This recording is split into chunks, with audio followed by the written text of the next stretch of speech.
And finally, one story too, a bit of a personal privilege here to tell the story of Khalid. He died this past week. He was one of the staff persons when my parents lived in Jerusalem for 10 years in the 90s. He was a staff person at the Lutheran World Federation where my father worked.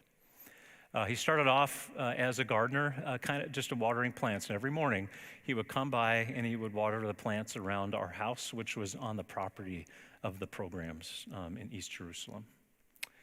And he made his way up. He became a driver and did some other kinds of things. 3 years ago, a St. Andrew trip was in Jerusalem again. My mom was along. And we weren't able to connect with Khalid. He doesn't speak any English, never learned any English. But he made his way into our hearts. So that when my sister was reflecting this week about Khalid's death, she said, Peter and Eric, you guys were in the States and I was in Jerusalem. She's 6 years younger than we are.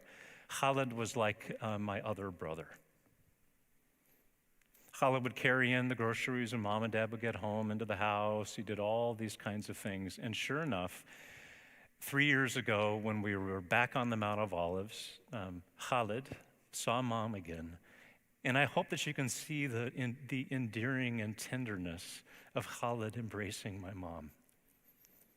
Khalid, a Palestinian, a faithful, faithful Muslim, created to be a friend. And so my family mourns the death of Khalid today and this week.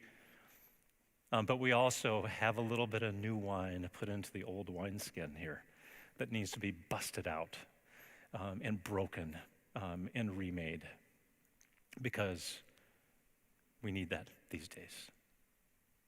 When I define creativity, I define it as the opportunity to see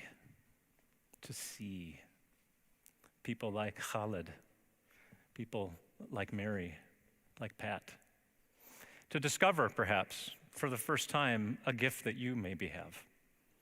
I don't know. We all don't have those things lined up necessarily. We also don't need to necessarily win ribbons. That's not what it's all about either. But we might discover something that we're capable of. And then also, creativity is the opportunity to hone that God-given gift, if it's tangible or intangible. Khalid's gift was intangible. It was a heart gift. For personal satisfaction, indeed, right? For personal joy and satisfaction, for the empowerment of others, and for the care and healing of God's world. That's the way I define creativity. So while we live through this lengthening pandemic, I return to the image of how this isn't a marathon, but it's a relay.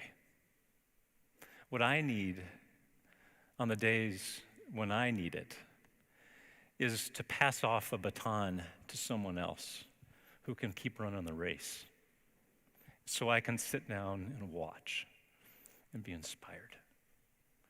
Get caught up in something contagious. And then when the relay comes back around to me, I'll take the baton, and then it'll be my turn, and then someone else can watch me go. You take the baton.